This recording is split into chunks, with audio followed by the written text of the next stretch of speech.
Hai guys, welcome to Prokes, Podcast Roket Surabaya.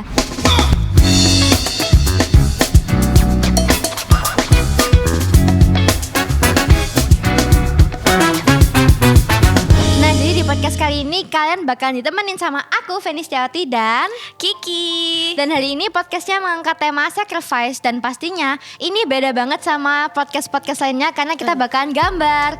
Dan FYI aja, Kiki ini orang arsitek loh, keren banget gak sih? Alah, Gila, biasa langsung lah. aja kita langsung ke topiknya. Nah, jadi nih, apa sih latar belakang seorang Kiki di kehidupan ini? Ini sambil gambar ya, boleh ya? Oh iya ya Oke, sip, sambil gambar. Aku mau bilang ini.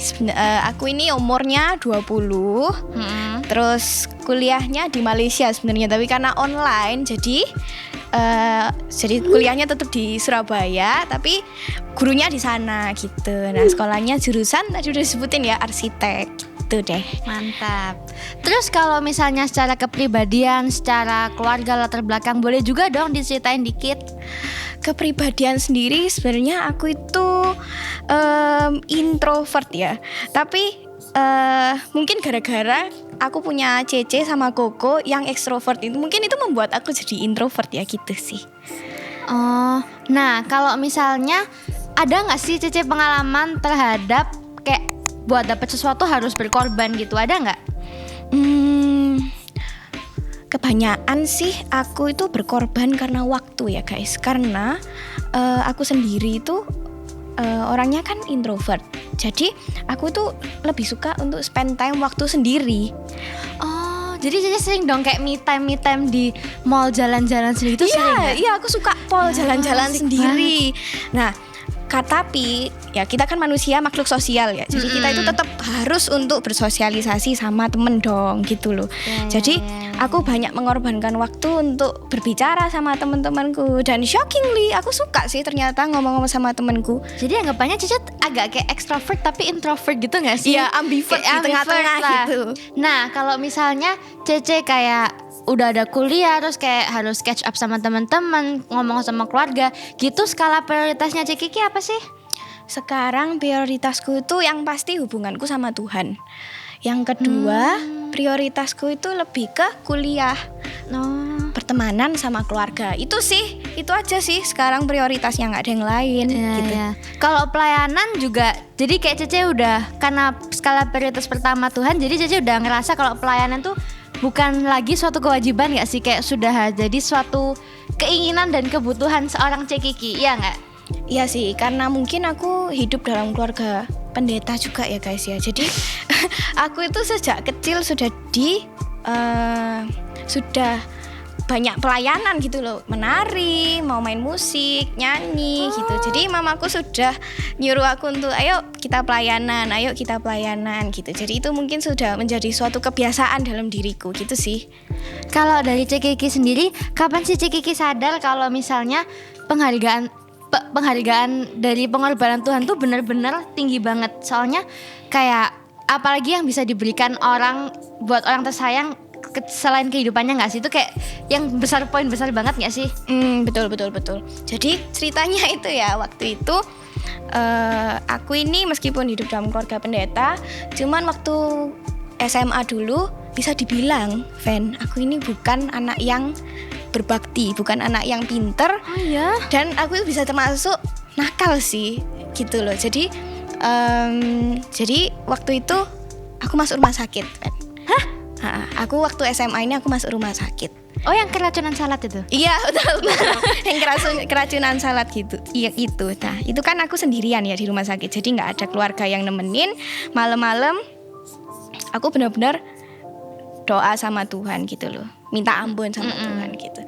Bukan karena minta ampun karena sakit, tapi memang waktu itu mungkin itu bisa dibilang titik pertobatanku ya di situ. Di situ aku ini sadar, wah, ternyata pengorbanan Tuhan dalam diriku ini hebat ya.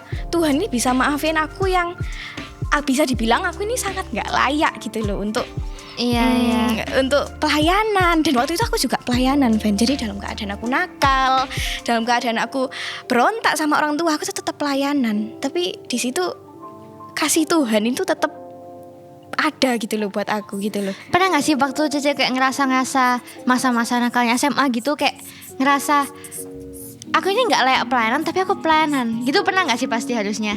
Iya, betul sekali. Itu apa kayak langkah yang Cece ambil buat juga kasih tahu teman-teman nih, kayak biar mungkin ada yang sepengalaman apapun yang kayak ngerasain hal yang sama gitu, ada tips nggak? Jadi waktu itu aku cuman ikut roket ya guys. Tapi waktu itu kan umurku sudah sekitar 19 dan sudah waktunya sebenarnya untuk ikut ke KGC.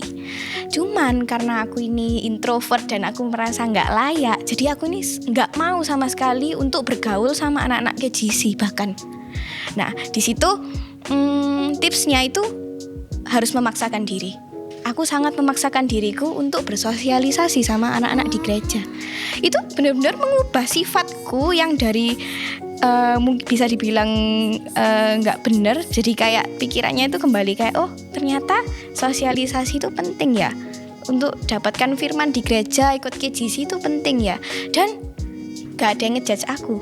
Yang terpenting itu nggak ada yang ngejudge kita gitu loh, nggak ada yang ngejudge aku kayak ini anak nakal, nggak ada. Jadi aku merasakan penerimaan justru di situ. Itu sih. Jadi buat kalian yang juga merasa apa yang dirasain Cik Kiki, tetap kembali ke rumah ya guys. Jangan lupa kalau ngerasa kayak gak mungkin lah ada orang yang, pasti mungkin ada orang yang nolak kita. Cuman kita harus tetap ingat kalau orang-orang yang udah Tuhan utus di sebelah kita itu juga orang-orang yang sudah siap untuk terima kita kembali di kondisi dan situasi apapun. Betul sekali. Nah kalau misalnya Cik Kiki nih, pelayanan itu pengorbanan apa persembahan? Menurutku ya, pelayanan itu adalah suatu persembahan. Karena we all know kalau misalnya Tuhan sendiri itu nggak perlu sebenarnya pengorbanan. Maksudnya nggak perlu hal-hal, maksudnya penyembahan kita. Tuhan itu sebenarnya nggak perlu gitu loh, Van. Ya. Sedangkan kalau kita pelayanan di gereja itu kan ya itu tadi, Tuhan memang nggak perlu. Sedangkan kalau misalnya pengorbanan itu kita itu ngasih, tapi kita itu juga sakit, ngasih ke orang yang memerlukan, dan itu kita itu harus merasakan dikurangi gitu loh, kayak dikurangi misal ya kayak kamu nih butuh uang ya misal ya, terus habis itu aku cuman punya 50.000 tapi aku willing untuk ngasih semua 50.000ku ke kamu gitu loh. Nah itu kan aku mengalami pengurangan jadi 0 loh itu. Nah itu menurutku sebuah pengorbanan itu lebih kayak gitu sih, bukan ke pelayanan.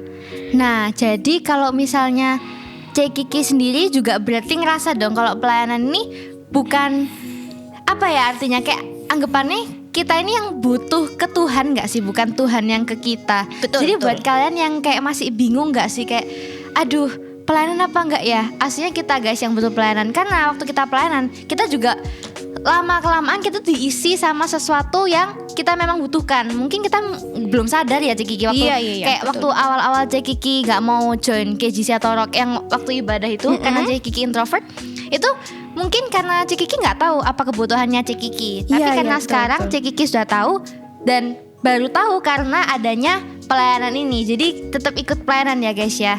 Dan juga kalau menurut Cik Kiki sendiri nih, intinya apa arti sacrifice? Arti dari sacrifice itu kan pengorbanan. Ya itu bahasa Indonesianya. Pengorbanan sendiri menurutku itu yaitu tadi, Van. Saat kita itu mau ngasih untuk orang lain, saat kita itu mau sakit untuk orang, bukan sakit penyakit gitu ya, cuman ada minus gitu, sesuatu yang diminus dari diri kita untuk orang lain. Jadi nggak cuman harus uang, bisa juga waktu, bisa juga kenyamanan kita diganggu supaya kita bantu orang itu. Nah itulah menurutku itu sacrifice. Tapi kalau misalnya pernah gak sih Cece kayak habis mengorbankan sesuatu terus Cece kayak ngerasa sedih gitu? Apa mostly kayak bakal langsung kayak seneng gitu habis menurutku kayak ngorbanin? Sedih sih Van, menurutku sedih sih. Tapi saat kita melakukan pengorbanan dan kita punya iman dalam Tuhan, Tuhan itu merubah sedih kita itu menjadi sukacita, Van.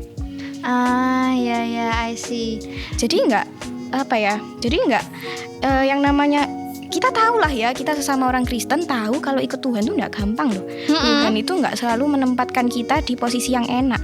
Makanya itu kita sama Tuhan diizinkan untuk merasakan kesedihan itu. Gitu. Ya. Nah, makanya habis gini kita mau bacain apa arti sacrifice dari orang-orang Roket Surabaya. Oke, ini dari jemaat-jemaatnya Roket Surabaya ya. Fen. Caca dulu aja. Oh, aku dulu. Ini dari Ko Andre ya, Andre Setiawan. Katanya itu merelakan sesuatu yang berharga untuk keuntungan orang lain dengan tulus hati dan atas dasar kasih. Bener sih. Bener Paul sih, Gils. Terus juga ada lagi dari Kalista JT. Pengorbanan tuh relain sesuatu yang berharga untuk keuntungan orang lain dengan tulus hati atas dasar kasih. Itu menurutku kalau misalnya lama-lama dipikirin, pengorbanan tuh yang benar-benar modal pengorbanan tuh cuman kasih nggak sih? Iya, Orang nggak betul. mungkin bisa berkorban kalau misalnya kasihnya nggak cukup besar buat orang yang mau dikorbanin itu tersebut. Betul. Nah, ini juga ada lagi dari Danput88. Contohnya kalau misalnya kita ini aslinya sama seperti kita sih, karena kita udah menerima pengorbanan terbesar ya guys ya. Kayak kita diharuskan mati atas dosa, tapi malah ada pribadi yang datang supaya kita nggak jadi mati. Dan kalau misalnya kita udah tahu pengorbanan itu sebesar itu, harusnya kehidupan kita udah nggak sama lagi dong. Udah tahu mana yang baik dan yang benar, tahu benar-benar kehidupan kita tuh buat orang yang mati buat kita itu. Jadi kalau adanya pengorbanan, harusnya mengubah kehidupan atas apa yang sudah diberi kita di sih guys. Betul sekali, aku setuju sih. Itu kalau pengorbanan menurutmu ya, Fen ya? Betul. Benar sih sebenarnya. Nah gini Cik Kiki udah saya gambar belum? Aku kalau boleh jujur jelek Pol gambaran. Gambarku juga pun nggak terlalu bagus, soalnya kita itu ya dibatasi oleh waktu, Fen. Jadi meskipun aku arsitek loh, Fen, tapi tetap aja nggak bisa aku gambar yang bagus-bagus juga. Nah, kalian penasaran gak sama hasil gambaran kita? Ini kalau boleh jujur, aku lumayan malu sih tunjukinnya.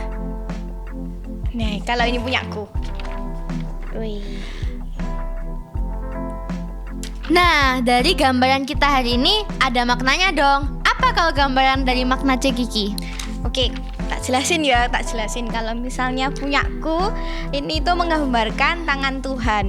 Nah, ini tuh kayak ada panah-panah gitu, bukan panah asmara, tapi kayak ini panah-panah pencobaan gitu ya. Jadi dia tuh bikin tangannya Tuhan berdarah-darah, tapi yang bawahnya ada globennya gini. Ini menandakan ini tuh dunia dan itu tuh kita. Ini di sini tuh ada kita gitu. Jadi kita itu dilindungi sama tangannya Tuhan. Jadi inilah pengorbanan Tuhan gitu sih kalau gambarku kayak gitu meaningnya. Coba Wen, punyamu apa? Kalau begitu aku langsung minder lihat gambarnya Cik Kiki.